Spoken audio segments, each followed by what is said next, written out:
Ladies and gentlemen, welcome back. This is Olwam Mnwazi. I'm sitting next to me with Thomas Terblanche, a friend of mine that I know from student leadership days. I'm sure we'll talk about all of that in a minute. Welcome, Thomas. Thanks, Olwam. It's always good to be in conversation with you. This time, of course, in front of a camera. Yeah, we've had a lot of these conversations. Whenever there are big moments in society, when there are elections, when there are, university, tectonic shifts and all of that, we always sit down and have conversations. Tell me, maybe let's just go back as a student leader. Yes. As a student leader in 2015 and looking back to where we are right now. What do you think is happening? In higher education or? Yes. Was there any good things to speak of? Yeah, I think, universities are a product of their time. 2010 was different to 2015, was different to, of course, 2025. That's my sort of history of the university. Because it's a product of its time, the university, I find, is always in a precarious place. It's more especially since 2015. Not to say that the issues weren't there. I mean, you and I know the issues, and I'm sure many of your listeners may know the issues, high costs of university, student nutrition, issues around decolonialism, and all of that comes with the university. And so, in my sort of general view, the university finds itself in two existential places. Number one, it's a service provider. Number two, it's become a surrogate parent. And when its primary role should be in service to society. I mean, if you wish, the triple S's, if you wish. And so the university, in that regard, especially since 2015, again, maybe to summarize my initial thought, is in a difficult place. However, it is a centerpiece of society, and it will always remain a centerpiece of society, especially if its mission is to be in service to society. And so we will still have the university. The university will thrive under difficult conditions. I think it might not seem like it, but I think it's thrived to a certain degree under very difficult conditions. Well, I did not even introduce Thomas to you, but Thomas, from my recollection, is one of the youth leaders in Nelson Mandela Bay. Born and bred in Hidenek. Kariega, of course. Kariega, we now call it Kariega. But after that, he's always been involved in church. If you know someone that has been involved in church, that plays every musical instrument in the church, give him a piano, give him a guitar. I don't know what else we need to give him to show that he is really one of those that have been reared and raised in church. He then takes this ethos and character into student leadership when he joins Nelson Mandela Metropolitan University at the time, currently Nelson Mandela University. And he also there led in student leadership, chair of society, and that's where I get to be introduced to him.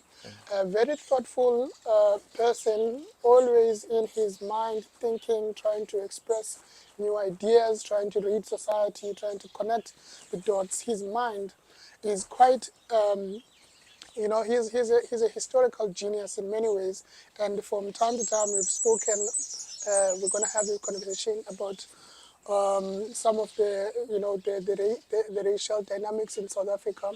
As a political scientist, which he now holds a master's in, and hopefully we're going to see a PhD soon. Pressure. He's been able to connect the dots that some of us are not able to, because we have not been in his kind of a discipline, which is history. But beyond that, Thomas is a husband and a son to parents that I've met when they got married. Yes. Celine, great night. But today, ladies and gentlemen, let's hear from Thomas. Yeah. Just briefly Yeah. about your upbringing. How Yeah. do you contextualize Yeah. the Yeah. the context of your upbringing? Yeah, yeah, yeah. No, I come from Utrecht, of course. Well, thanks for that riveting introduction. I know you, I feel so much pressure after that because I introduction. know you. I'm a very simple person, and yeah, I'm born and raised in Utrecht. I never really liked, I mean, you come from a small town, and in your upbringing, you of course you have cousins in Port Elizabeth and you have cousins in Cape Town, and other parts, other parts of the country, the big cities, so to speak. And I say PE is a big city because I come from, Uteneg, where there's like, you drive 2 minutes and then you're at your destination.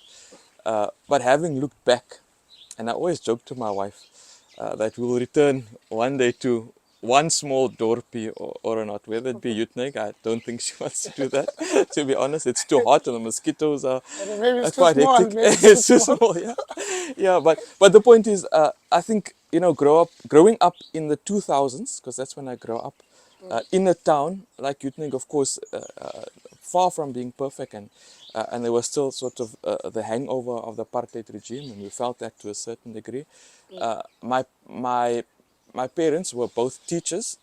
My father was a principal, and then later a deputy principal in his latter years, in his transition period at his school in a small town outside of Jeffreys Bay.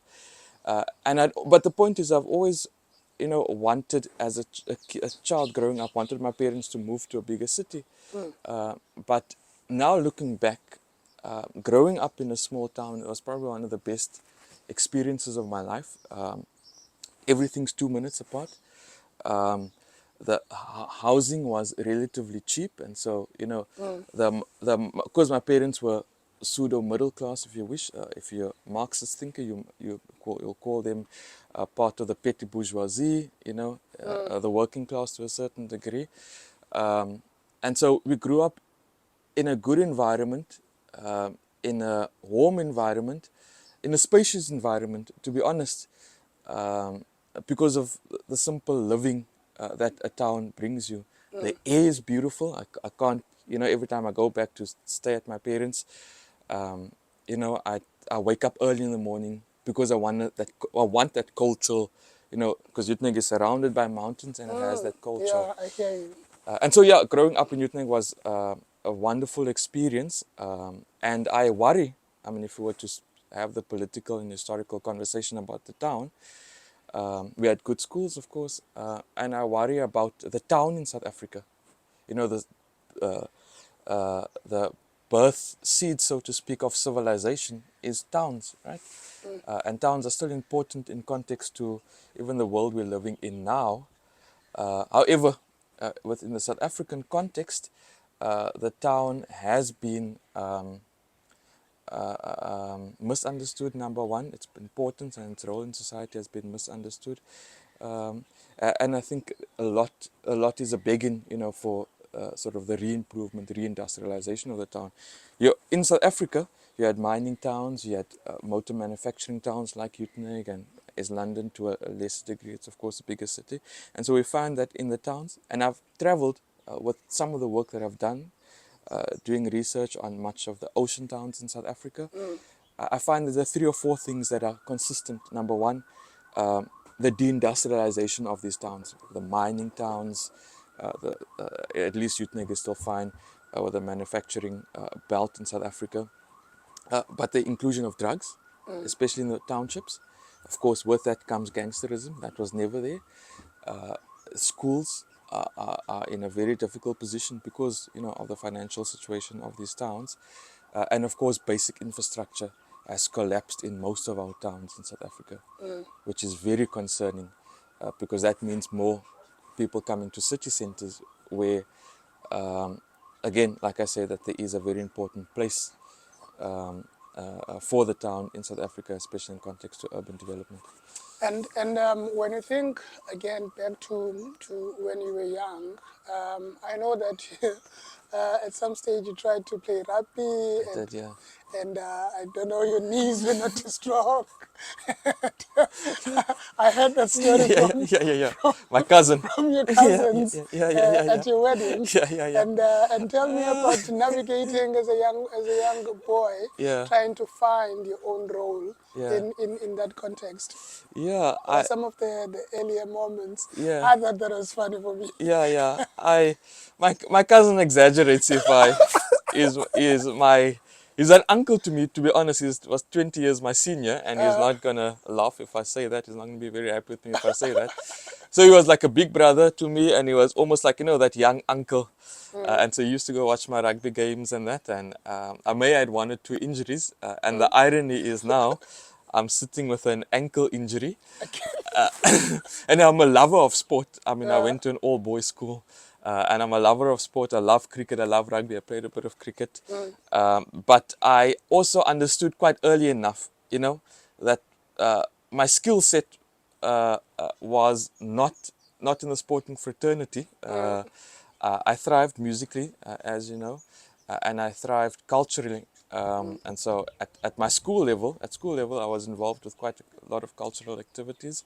And of course, in the church space, I started out as an organ player, funny enough, and then I started playing bass guitar. And my involvement in church, I became a youth leader at 14, 15. And yeah, that shaped a lot of what I would become. I'm no longer as involved. Of course, I still play the bass guitar for churches and that. But I think that that period again between 14 and 18, living in the small town, having a sense of community, being involved in the church space, being active at my school really put me in good stead, and I'll be ever grateful for the influences both at my school, at my local church, and in my family environment. And so my cousin was half correct in saying that. I no, suppose I stopped sport yeah. because of my many injuries. Yeah, no. I mean, for us, we trying to make certain connections because some of your experiences earlier on, they sort Yeah, of drive you towards discovering your musical yeah, talents and all of yeah, that, yeah, which is quite great. And then I hear in your introduction as well, you are referring a lot to, the state of the city, the state of the towns, yeah, yeah, and how these towns are quite important because this is quite it's quite key in South Africa yeah. this day when we are trying to solve problems Yes, and when you're trying to navigate through, a yeah, lot of issues and we're trying to build a country, we're trying to make sure that our children and our children's children have futures. yeah, And when you look back, you see so much of degradation yeah, of what we've come to know yeah. as our towns, our Yes, cities, as South Africa. yeah, Now, take us briefly also just in Muir. yeah, Seemingly, a lot of things happened when you are at Muir, yeah, because I've only seen the leadership text that you guys produced, which you championed or yes, you led, yes. whatever the conditions were, Yeah, where you wrote a script, wrote a book, and are full of, leadership principles, yeah, leadership thought, yeah, and you've taken from different people. Tell me about that experience and yeah, maybe a little bit about Mio as well, because yeah, it seems to be yeah, yeah, yeah. central to who you are. Yeah, well, I'll start with the book. It was the 200-year anniversary of the school a few years ago. Um, and I was tasked, at least I had volunteered myself to play a central role in connecting students who become alumni. I mean, my experiences with the Student Alumni Society at Mandela University, of course, assisted and aided me in that responsibility that I'd gone to undertake in preparation for the 200-year So anniversary. Paul Goswell must be proud. So Paul Goswint, yeah, Uncle a Paul. good mentor and friend of mine.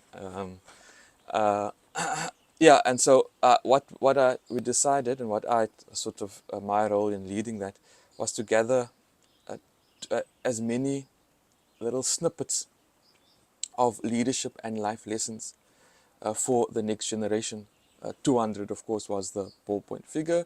I think you contributed to that. Yes. We took, Thank you. we took a number of quotes from well-known people, and then tried to gather as many from the alumni of MUO. And so, yeah, the school does play a very important role in my upbringing. Of course, I had lifelong friends there who are in different parts of the world. Very disciplined environment. When a teacher comes into the class, for example, or any adult for that matter, students stand up. We Wherever you are, and it's the basics of adult life, which is formed in your schooling career. And so the teachers, by extension, are surrogate parents, and education is the center of a thriving society. And so my re-involvement in the school, and I'll be honest to say this, yes, it was. There's two responsibilities that I have as I serve as a vice president within a committee, or OMU committee, that's what it's called, is to connect old boys to each other. And I'm just putting this in basic terms, and connecting old boys to the school in one way or the other. And so my involvement is not only in the OMU. I form part of different other spaces where they have played a leading role in what they call past pupil associations, alumni associations, so to speak.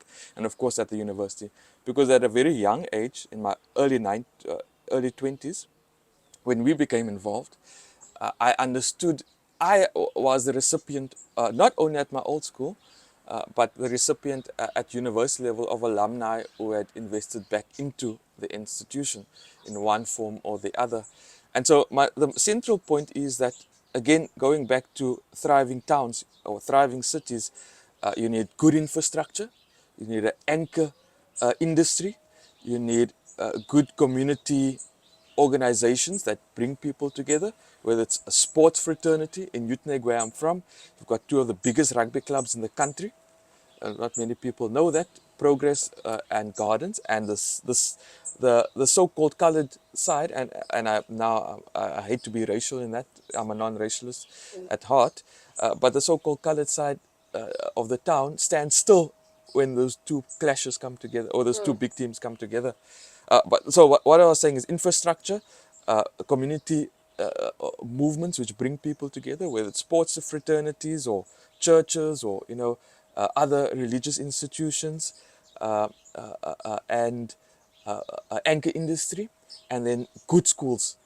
No community can thrive without good schools. And so I will be honest, like I said earlier on, in finishing that thought, that I became involved with the Old Boys Association because I wanted to connect old boys to the school so that they could invest, whether it's that they call it the 3 T's of philanthropy: time, treasure, and talent, for the betterment of the town of Uteneg. Good schools means a great country. Great stuff. And we're still sitting with Thomas Terblanche. And I want to say I've experienced him also as a chairperson of student leadership, Alumni Student Yeah. Association. Yes, I was Faculty of Arts rep as well, and And secretary before of that, yes, in SRC, you I'm not saying my CV, but yeah, no, please, yes, because you represented students in the Faculty of Arts at SRC level. yes, And then you've done quite a number of this. I want you to actually explore for me yeah, in that journey yeah, as a student leader, yeah, and reflect to even other things that I might not know. yes, What lessons did you take from that? yeah. And do you think that other student leaders might probably benefit from? Okay, well, I can speak to for hours, because I've experienced the best and the post of no longer being in student leadership, and it's a very humbling experience, and I'll get to that in maybe 3 minutes time. But I started out when I came to university. I wanted to in part rebrand myself. I was involved at the school level, but I wasn't very senior. You know, I wasn't the head boy or, you know, something of that nature. And, you know, we often say this, that people peak at different times. And you can continue to peak in the trajectory. So I'm not saying if you're a head boy at school, it means that your time is over. You just have to build on that. But we've seen where head boys or, you know, strong academic people flop, if I'm to use that colloquial term, because they haven't transitioned, you know, from being the captain of the rugby team or whatever it may be. So the point is, when I came to university, I made the conscious decision that I am going to use this opportunity because I'm an adult now, and this is the basis of what my adult life would look like. And so one day I was in a taxi traveling from Utrecht to PE, to the university, and there was a gentleman by the name of Kagiso Legang, I think he was. Yeah, KG. KG, yeah. Yes, He yes. was the SRC Society's leader. Oh, I can't remember. I mean, Yeah, he is actually, I know now, yeah, KG is back in Botswana, he's back in and Botswana, yeah. he has a master's in Yeah, in masters of law. of law, yeah, correct, yeah. And he's a small farmer. He actually Okay, has like a yeah. couple of goats that he's actually rearing. Oh, wow, I didn't know that. Yes, so yes, Yeah, yeah. I remember. So I was in the taxi, and he had this SRC jacket, and then I tapped on his shoulder, and I said, "I need you to mentor me." And then he introduced me to a number of comrades. And in my first year, without me knowing, because I didn't know the process, I ran. I was nominated in absentia, I think it was, for being part of the list of the SRC. Of course, we failed dismally because I had no idea what it was. And then one day, I think maybe a couple of months or a year later, I don't remember the mathematics now or the timelines. Irony is that I'm a student of history as well. But your society, which you were the chairperson of, uh, back then, now they call it MIMO at the university. Back then it was I think communique or something. And there was this poster that went, advertisement that went out that leaders aren't born in the boardroom. You remember that is your, Yes, that's, yes, you came up with that. And I yes. told myself, I need to go to this event. I want to become a leader. And now I get the idea that leaders aren't born in the boardroom. And so let me learn from this experience. I can't remember who the speaker was. There were a couple of people who I approached. Demi, I think, was the secretary of Yes, the SAS at the time, and yes, Santosh, and I know I'm name dropping now.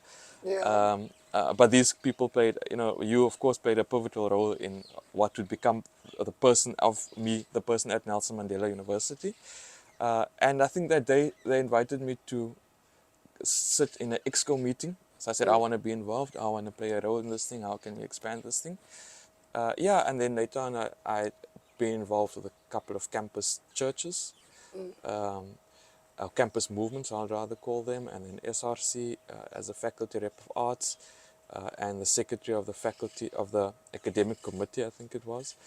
And so this is the lesson I would give to student leaders. And Just before you continue, the student society I was leading then was Student Alumni Society. yes, Yes, yeah, yeah, yeah. yeah. I thought you mentioned a different name. Oh, sorry. Yes, Yeah, yes, yeah, yes. yeah. So the Student Alumni Society, which I later on also had become treasurer of. And it was, I'm a humanities student. And there I came into, and it really, you have to be strategic. I mean, there are many great societies at the university. If I can mention them, and I don't know what their names are now, if they still exist, like ISEC, Yeah, and SIFE, which became an actus, I think, at a certain degree. These developmental.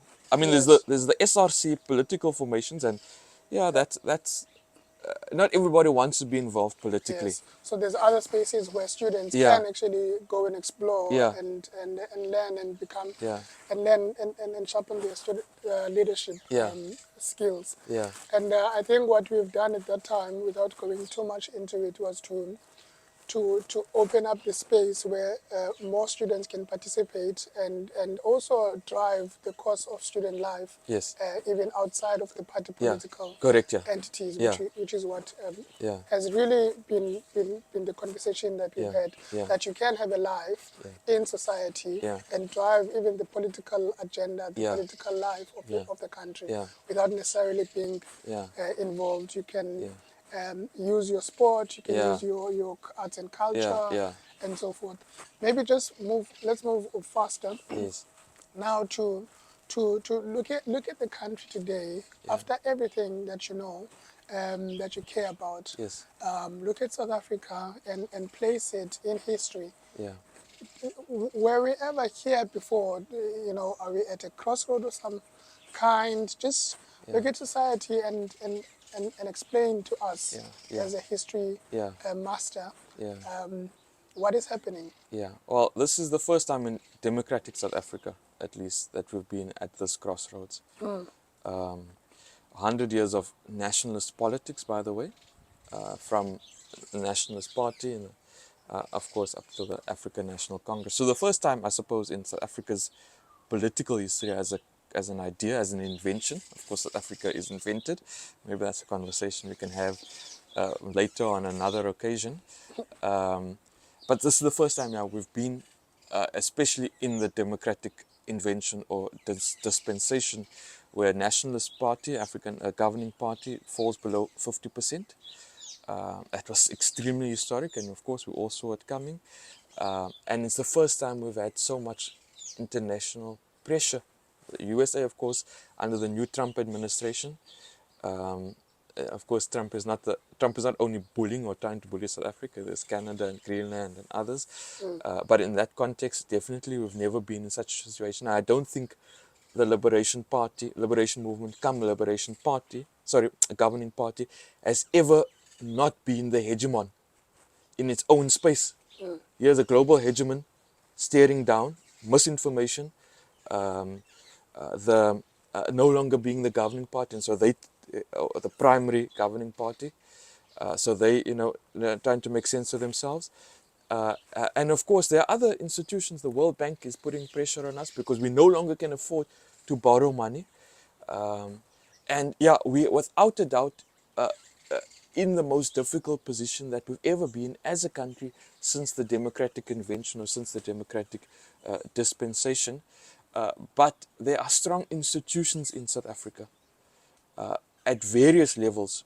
And perhaps just whispering back from what we spoke about earlier on, that university, through the different organizations, prepare students not only for political life, those leadership positions, but also for civic engagement and civil life. I mean, there's a lot of organizations outside of political formations. In fact, are political formations making a difference, is the question we're asking. But there are a lot of other institutions which are making a difference in South Africa. And you have to speak to the South African spirit. We've overcome a lot of things, and this will be the most difficult period. But I'm certain, and this is the optimist in me, this is the prisoner of hope in me, saying with my intellectual understanding that we are and will be able to overcome this, but there will be great sacrifices. Let us not fool ourselves. And we're yet to see how that sacrifices will play out within the next few years. And then what is happening when you hear AfriForum going to the States and mobilizing for their own intentions, Yeah. and then you hear other, say, the EFF chanting slogans, and I hear that "Kill the Boer" is not a hate speech, even in this day in South Africa, because of our own historic, realities. And you hear what is happening. Are we pulling apart? Yeah. What's happening with the Rainbow Nation? Well, Neville Alexander asked, the great intellectual, asked a couple of years ago. When I say a couple of years ago, of course he's late now. I think 2001. We still had. We had a picture We with had a him. picture with him, Yes. and then a few weeks, I think he And then had he passed passed on. yes. So that was he's a great inspiration in that regard. And he asked the question: has the rainbow faded? in 2001 already. And I mean, we can look at, the Human Rights Commission report on schools in 99, for example, which asks that very same question, the failure of the TRC to a certain degree, or one could debate and discuss that perhaps on another occasion as well. But your fundamental question is, what has happened to the Rainbow Nation? What has happened to non-racialism in South Africa in context to these various polar opposite groups, seeking to fight against each other, seeking to fight against the cause of non-racialism. And they will debate to say no, that they are pursuing non-racialism within their own context. And non-racialism, in a sense, is very loaded. But I think the center holds the people of South Africa. Yes, we still have a very long way to go, and there are issues that needs to be dealt with. But I think the center is still holding.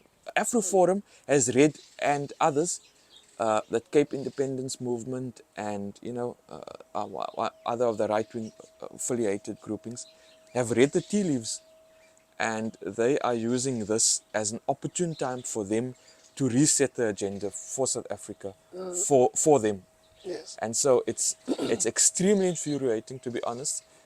A Cape Independence move, and its ilk seeking to have South Africa being pressured. And I know they word it in a way that's palatable, but the fact of the matter is they've got no political mandate. They had little support in the elections, and now they're seeking to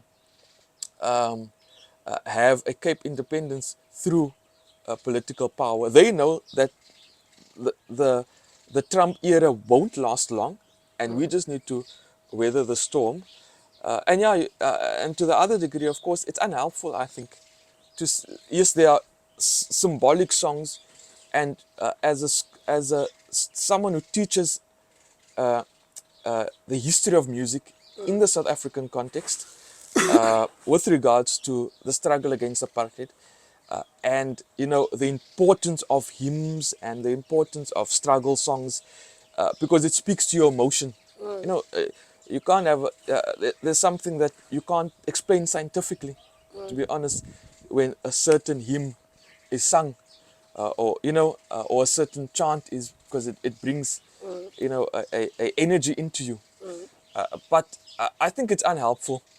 It's not. It might not be against the constitution. Constitution, but Yeah, but it's unhelpful for the yes. building of a new South Africa. Yes. In that regard, because we know what it means historically, but within this current context, I don't think it's necessary anymore. Yeah. And I know it's a loaded Maybe let statement me to make. also state my position on the matter. I think it's also unhelpful. Honestly, we know the songs. Yes. Tina says Yeah, yeah. You know what Yeah. those songs Yeah, do. yeah. And I'm not saying that we shouldn't sing them. Yeah. And I'm just saying that at the political level, Yeah. once you try and charge your people to that extent, it means that you are basically readying yourself for a particular war. And I think this war at this time, it's not helpful because we are in a different place as a country. Yeah. And yes, not everything is hunky-dory. But also now you have the AfriForum that actually are pushing for, apartheid basically to be back. 2.0. And now, and Prince Mashele, is it Prince Mashele who says that both these extremes actually exist because they need each other? You need the AfriForum's, vial Yeah. in order to actually Yes. also empower EFF's, rhetoric, for this sense of radicalism and stuff, and vice versa. And just as a broader South African grouping that is not interested in neither of these extremes, it just doesn't become helpful at all. And we don't have to use the law. Yeah. The law, I think the law is at the periphery, Yes. when all the social structures have failed, and we can't talk to one another, we can't reach each other. And I doubt that AfriForum and EFF has ever sat on the same table and talked talk about any of their differences. I Yeah. don't think Yeah. they do that. Yeah. Even to an extent, the ANC and the DA has not really done that, but also compelled by this Yeah. political moment Yes, yes, yes. that they can now sit and say that with other players that Yeah. they are in a GNU. But they've never really said Yeah. and say, look, this is how far we've moved. These are our issues. This is where we fall short. This Yes. is where we think we might need assistance. And the other end would say, okay, look, guys, we've been sitting, we've been trying. These are our interests. This is how no one is talking, but people are just building a biggest castle. Yeah. Yeah. They're building their biggest sand castle. Yeah. For a moment, Yeah. and hoping for political power, Yeah. and that is all. That is just my thesis on the matter. Yeah. Can I get my master's now? Please, please. I will say this.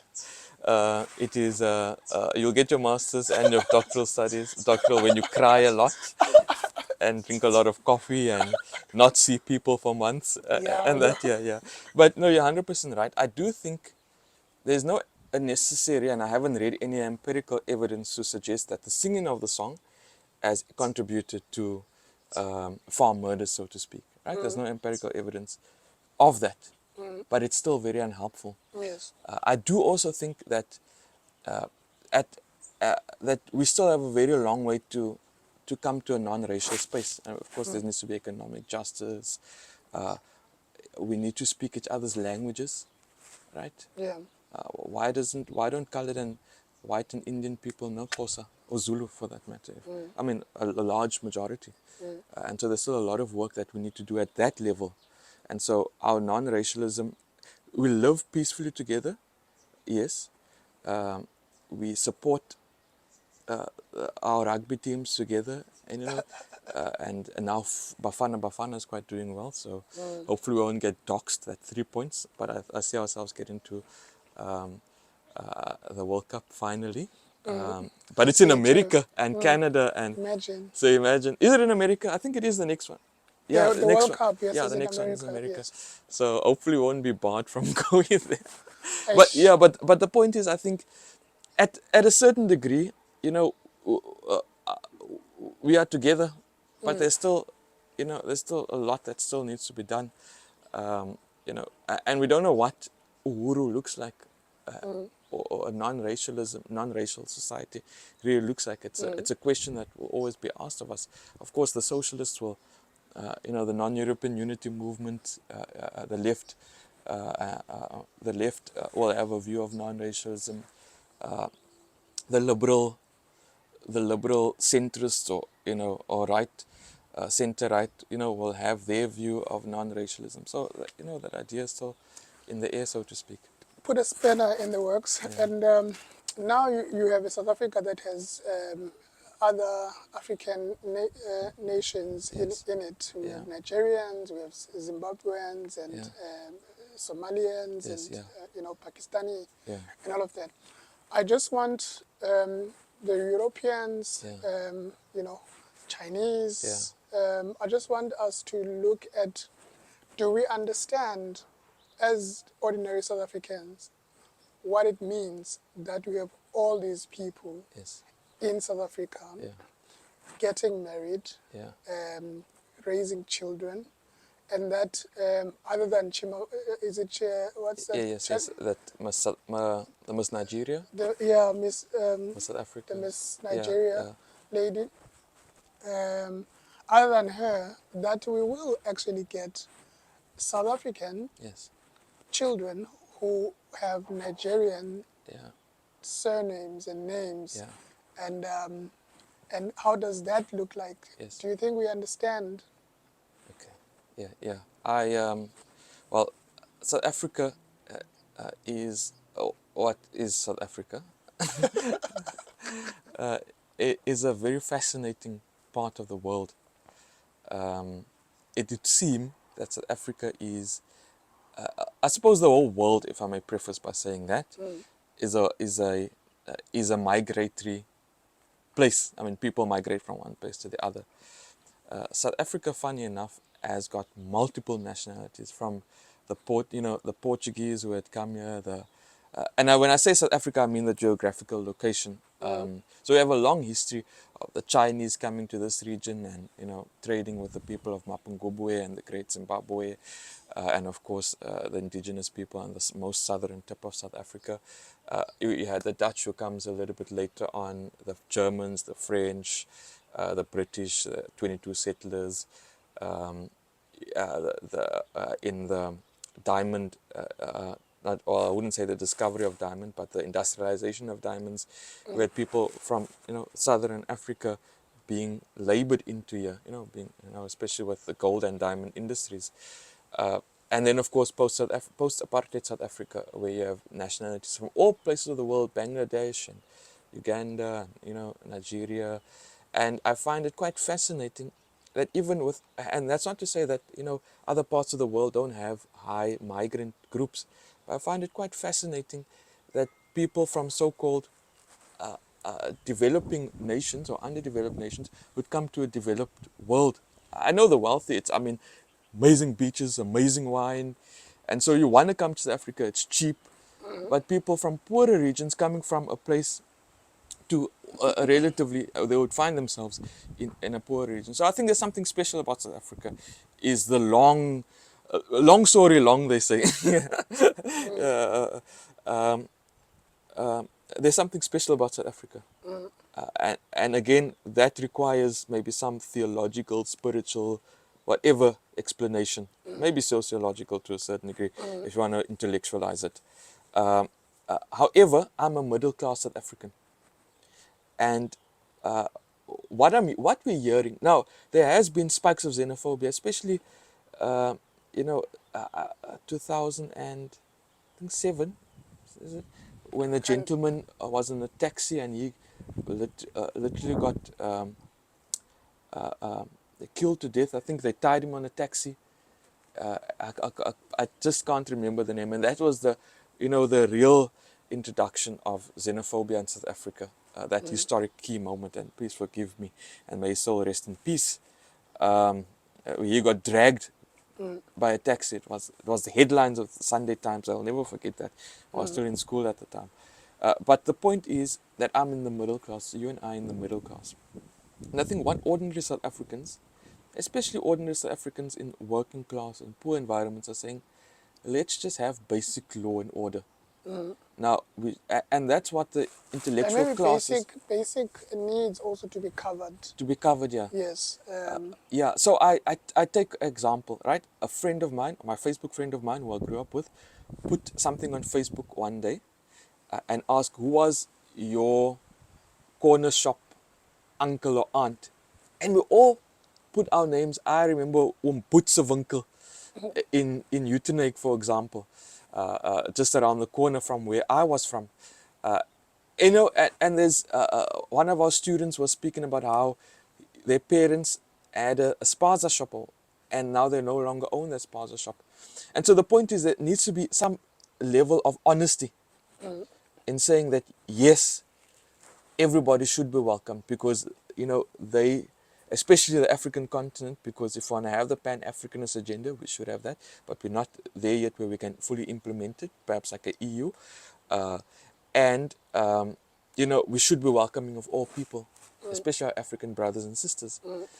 But But do you think the society, yeah, the people are ready? Because we in I'm telling you, I think this is a hunch I have. yeah, The next few years, yeah, we're going to have a mayor contesting, so a mayoral candidate contesting with a name that is not familiar to us, yeah, but with that their parents have been here, yeah, and that they've been born here, they've been, you know, all the hoops that they need to be yeah, citizens, yeah, and we have not had that conversation or yeah. a sense of awareness. Chidima, it's her name. Chidima, yes, yeah, Chidima, yes, the issue of the parents was yeah, wrong, yeah, yeah, and how they are not telling the truth. She yes, doesn't yes, come out and actually yes, say the truth and yeah, be remorseful and yes, all of that, yes, because we would understand she yeah, was a child, yeah, she was not involved in yes, this thing, yes. it was a She's parent, South African for all intents and you know, purposes. for all intents and purposes. But now, so that, beyond that, for me, it's how South Africans Yeah, are not ready yeah, to realize that our children I actually in school Yes. with Board Chadima. with Abo Chadima, Yeah. Chidima, with Abo Mohammed, Yes. and from Somali, and they will actually form a new society. Yes. And on top of that, they are not. Most of them are not going to the township schools. They are going to Gray. They are going to Yeah. Erika and Yeah. all Yeah. these other Former affluent Model C. places. Yeah. Yes, and now there's a society. There's another middle class Yes. reality that is forming in South Africa that will produce a South African that is not Yeah. familiar to South Africans. Yes. Yes. And I wanted to get Yeah. a sense of Yeah. your reflection on Yeah. on that South Africa is Yeah. changing, has Correct. changed. Yeah. Yeah. And I don't think we say this No. enough. Yeah. No, I think your assessment of the situation, whether we call it a situation, because that wouldn't Yeah, want to it's use that terminology. yeah. Maybe let's move on. Yeah. Cause also we have these conversations, and sometimes we don't have resolutions about them, even at the economic level. I fear, or I think, I worry about it, that at some stage, the people who have money in the country will come together and make decisions for us. And these people might not be Abokola or Zoleka or Samantha and any other person that we know. It might be,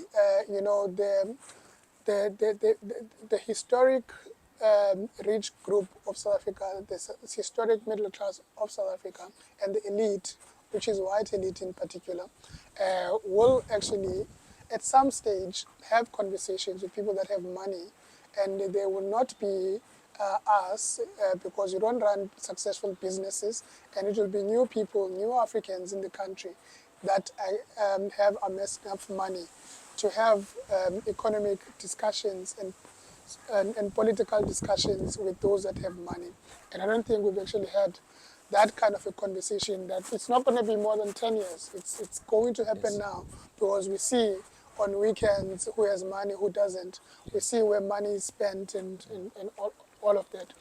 But this happens in the world. In history, how do new societies form, if you can just reflect on that? Yeah. Yeah, it's just the decisions. Yeah. Where are these decisions coming from? Yeah. Who makes the decision that Yeah. we are in Yeah. a new Yeah. dimension, we are in a Yeah. new society now? Oh, it's a very difficult question to respond to be honest, because, well, historically speaking, warfare and the creation of artificial boundaries, colonialism, or some type of empire building have been the cause of that. The Cold War, and it's the USSR and the USA, or the West, and their influence in nation states. Of course, most recently, you think of Sudan, for example, and one of the you know newest nation states. It's warfare. Um, South Africa is probably one of the few places which has a type of peaceful transition into a new society. But what you, I think, so what I'm speaking about is political history and political Yeah, dispensations. and it's What you're speaking about is more sociological in nature. I think what the question you're asking is more sociological in nature, I think, and that is very difficult to respond to, because I don't have the tools, intellectual tools, to to respond to that. respond to that. If I'm to But be you've quite just honest, yeah, responded to it, that usually war brings about a new yeah. society. Usually, and that's what the Trump moment is about. The Trump moment is He's definitely gonna that, yeah, use yeah, his this American industrial, industrial military complex correct, yeah, to refashion the world yeah, according to his liking, yes, and he's gonna use their power, their economic power, yeah, for sanction. That's war. That's yes, essentially yes, a economic soft soft war. power, so to speak. And maybe he just didn't understand the U.S. aid kind of soft power, Yeah, but his soft power is much more about having these economic sanctions, and it's changing yes, the face of the world. People yes, have to now make new decisions. yeah, People have to choose now associations. yeah, People have to choose who to to associate with, whether you are leaning closer to China Yeah. or whether you're leaning closer to the US. Yeah. And on top of that, you see even South Africa is changing. The vehicles on our streets are changing. Yes. Yes, it's Chinese, The Indian. Chinese and Indian, Yeah. market is growing. Yeah. And that's a new world. That's a new. Yeah. Those are new boundaries. Those are Yes. new global associations that Yeah. we actually now are seeing Yeah. Yeah. in the moment. Yeah. You know, Trump, you don't want to have a reductionist view on him because the smart people in the room would just, think of him as unintellectual. But you have to read the moment and you have to read the zeitgeist, as they say. And a Trump type of figure, when I listen to him, he responds in anecdotes. So he doesn't respond with empirical evidence and he responds with misinformation, number two. But what he is, and sometimes just plain old common sense in certain regards. But the point is that he is actually, and to a certain degree, listening to what the ordinary person in the US street is saying. And the Democratic Party is in a mess because it has not been listening to the people on the ground for a very long time. And now we, as a world, is sitting with a maniac. And so, yeah, the world is definitely changing. Russia is now a friend of the United States. What does BRICS actually even mean anymore? The Indian Prime Minister go visits Trump not too long ago, in the first 100 days of the Trump presidency. And so the world is definitely changing. Alliances are definitely changing. And Trump, the period of Donald Trump, in my historical observation, now, I think it was Reagan, but Bill Clinton solidifies this thing, and we speak about this in democratic theory, or democratization theory.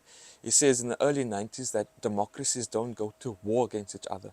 So the Cold War, Francis Fukuyama speaks about the end of history, of course, in the early 1990, the demise of of USSR. And so there's a relative, and of course we say that relative because then there's the period in the early 2000s with Bush, right, and Edward, what's Edward's surname again? He speaks of Orientalism. I'm sorry, I forget his surname.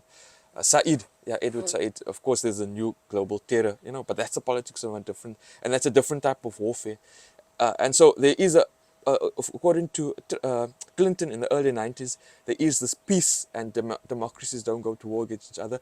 And my theory, and we can have this discussion, my anecdotal theory is that the 90s to about 2007, just before the crash, is probably the best period in human history. But we can discuss that sociologically, politically, economically. One of the best, technologically as well, one of the best periods in the human history. Not perfect, but one of the best. Trump has ushered in the period of warfare. And his civilizations, civil empires are built on their technological advancements. And at the center of their technological advancements is military advancements. Whether we speak about ancient Stone Age and weapons that were created from stones, or the atomic bomb, which ushers in the United States into the global hegemon that it becomes in the 1940s, 50s, and the new era. Vance, his deputy president, goes to Europe and says, we are going to lead artificial intelligence. The new warfare is not bombs, I believe, because that destroys the world. At a press of a button, destroys the world.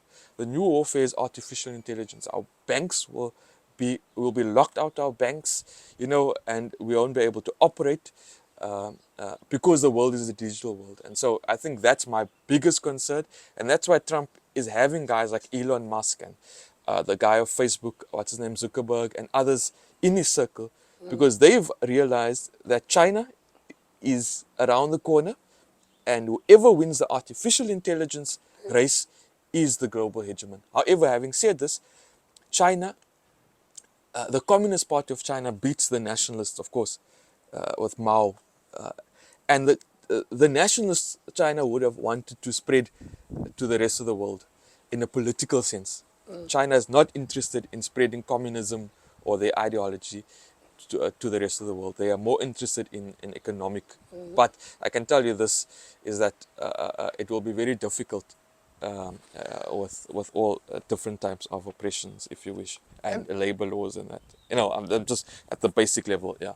And then what does South Africa bring into this whole mix? Yeah. Is it are we bringing anything? Yeah. Because it seems like we are more of bringing this sense of morality and ethics and Yeah. conversation Yeah. and all of us, Yeah. and perhaps it's quite central to a functioning global order. So South Africa has always been the leader when it comes to peace, post-apartheid. People come to us. I mean, Nelson Mandela is the figurehead, of that. Desmond Tutu and others. We're the darling of the world. We're no longer the darling of the world. And I don't know if the ANC understands that or is grappling with it to a certain degree, but to a large degree, I should say. But you're right, at the center of that, there is this moral thing. Although we hypocrites, we know that for sure. We take to the ICJ case, but we don't arrest someone who's wanted by the ICJ. But that's a conversation for another time. Now, this, sociologically speaking, right? South Africa, I'll make a political statement and then I'll make a sociological statement. South Africa is at the center of the African agenda. It should be, whether we like it or not. And I don't want to call us boastful, but we are Cape Town. Well, it's Cape Town in Kenya and Nigeria, Nairobi, Cape Town, and Lagos, who are leading the crypto, the next Web3, the next industrial revolution within the African continent. And South Africa, the government of South Africa must begin to position itself as a major player. Oh, it's not there yet, of course, it's far from that. Although we've got the G20 this year and all that. Youthful population is at the center of leading the next generation. Now, this is my historical viewpoint, is that every generation is smarter than the next generation. Your child, your 2-year-old girl, daughter, will be an expert in phone use by the time she's 3. She probably already is, already is. She's already navigating Yeah, the phone. that is extremely, that's extremely sophisticated. We took years to get there, because they grow up. I was in high school. Yeah, they grow up with technology, and so by that very definition, every generation is smarter than the next generation because of the technologies that they're exposed to. The concern, however, for Africa is that we've got a young population, biggest migratory population in the world. Our brains are leaving the African continent because we haven't provided, and South Africa for that matter, we haven't provided a good foundation. The greatest of leaders, technological people, are young and fresh. Bonaparte, Napoleon Bonaparte, Steve Biko. Those guys weren't 50. Those guys were in their 20s. 20s and You know, passed away at 30. It passed away at 31. 30 and changes the world. And so, where does that? South Africa and Africa needs to be serious, or else, there's a lot of kinetic energy in young people, and if we don't manage that kinetic energy, we'll have 2016 fees must fall. We'll have Kenya protests against democracy. Young people break a nation, or they can build a nation. And that's where we need to position ourselves, and we must become serious. We're not serious. We are playing with a lot of semantics and politics, and we need to become serious. And do you think the GNU can deliver that kind of a reality for South Africans? The GNU is I think, as one person says, a placeholder while we're trying to make sense of where we're going to. What the GNU does in part is that it wakes up certain quarters within the ANC. It seems, though, and maybe the PR game is strong, but it seems that its partners are doing well in certain of their portfolios. And the GNU is not where it should be because there is no coherent strategy. We haven't had a national dialogue. We speak of a national dialogue, and we haven't really had a national dialogue yet. So the GNU can become that. There will be no majority party for the next, we don't know. The ANC will become weaker and is becoming weaker and weaker. And for now, I would rather suggest that the GNU is a placeholder until we make sense of ourselves politically and otherwise. And then in the province, um, what is happening in the province? What would you say are the greatest parts of the province, politically and economically? Yeah. Well, Yes.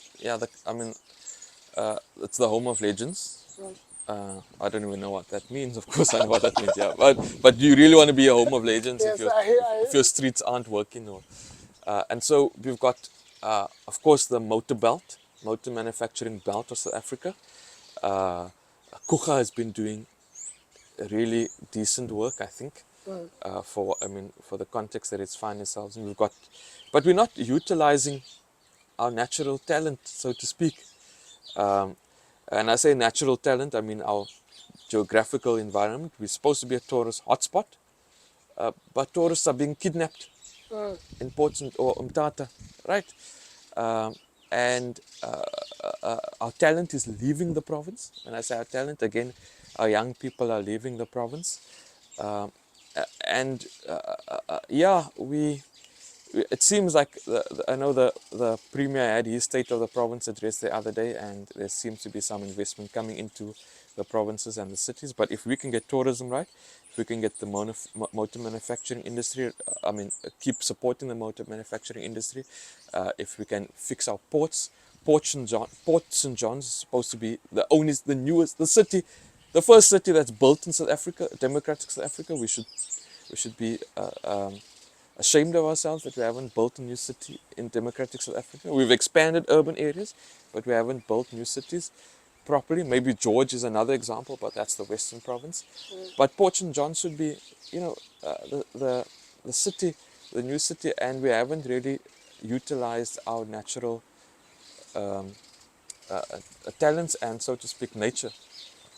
So And yeah, then yeah, when we move now to Nelson Mandela Bay, yeah.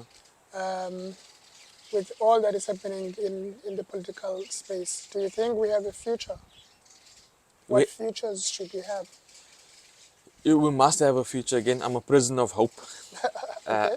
and I can't not suggest that we shouldn't have a future. But we've got a high unemployment, as you know, youth unemployment in particular. We have a drug issue, drug and gangsterism issue. I think either Galvandale precinct or the um, Bethelsdorp precinct is the most dangerous police precinct. That is the most dangerous area in South Africa. Got not hijackings, kidnappings. Um, but we also, again, we are port city. We potentially have two ports, and we are the gateway of the Eastern Cape and South Africa to a certain degree. And if we can just get our basics right, this would be my view, Nelson Mandela Bay, and an unpopular view. I once carted the former mayor of Uitenhage and asked him, so what is it like to be mayor of Uitenhage? May his soul rest in peace, Mr. Gawe. The former deputy chairperson also of the university, Nelson Mandela Metro University Council. Yeah. But in my view, and I don't think it's going to happen, Nelson Mandela Metro Uitenhage and Dispatch and surrounding areas must have its own local council. And because because Port Terblanche is expanding, and I don't think the priorities are too broad, especially in this current political climate. If that's not going to happen, I think we need a deputy mayor who sits in Uitenhage Council, to look after Uitenhage Council. But let's get our basics right. Before we speak about big things, Does Urineg feel neglected in the process? Uitenhage is extremely neglected. Uitenhage and Dispatch is extremely neglected. Kariega. Kariega, especially post the flood, which is periodic anyway. Every 20 years, you'll have a major flood in Uitenhage. That's how the town is built. And so if we can get our ports right, if we can get our basic infrastructure right, if we can get our safety and security right, it's basic stuffs. If we can get a proper sports team, or there can be support for that, then I think we are in good stead. But sorry, one last thing Yeah, yeah. is that there is a semi-migration to Kariega. People from Joburg and Cape Town in the Western Cape are moving to Kariega because, as you and I know, the houses are fairly cheap, the weather is amazing, the people are friendly, they really are. Yeah, and so I think there is definitely positive signs, so to speak. And we're going to close this now, but I'm going to ask Thomas to just freestyle for us, now that we've had all this conversation. Yeah. Just in your own sense, if you were to summarize it, what is happening in the world, and drill down to South Africa, to where we are, Yeah. and how do we become a better society, maybe a better, even a generation to move forward. Yeah. How would you summarize it? Yeah, well, one is worried because the world in part is becoming more right-wing, and it seems like history can't repeat itself. As a historian, I can't say that, but themes of history seemingly repeat itself. And so we need to make sense of that. South Africa can bring the human face, as we did with the ICJ case, perhaps one may argue. The world is entering into a new industrial revolution. They no longer speak about the fourth and fifth industrial revolution. They speak about the age of artificial intelligence. And South Africa and young people in particular need to understand that. Need to understand that the world of work is shifting and changing. And I think South Africa's education, philosophy and policy must change in order to move with the times. The weather will still remain amazing. We'll still have our braais and our chisanyamas. We'll still enjoy the goodness of this land. And I think in that regard, I'm very excited about the future of South Africa if we can get our basics right. And there are signs that we are slowly getting to that place. Ladies and gentlemen, that was all we have for today. Sitting with Thomas Terblanche, a fellow that I've seen and I've appreciated his growth in life. He is now moving into his next phase of existence, and perhaps we'll have a conversation further down the line about that when the transition has completed. And I thought it was necessary for us to just catch up and see what is it that we've learned in the past few years that we've known each other. Thank you so much. Do you want to conclude? Well, thanks so much for inviting me, Alwam. Of course, I wish you the best. I wish you every success. You are an important figure within the South African context and the Nelson Mandela Bay context. We need young leaders who inspire other young leaders. You've inspired me, of course, and you continue to inspire me. And I pray that Black Hat may thrive in all areas where it's supposed to be thriving. And all the best for your future. And it's always been, of course, great to be in conversation with you. Thank you so much. I guess now 40 years old, so I guess now stuck old. Thank you so much. Bye-bye. I'll see you.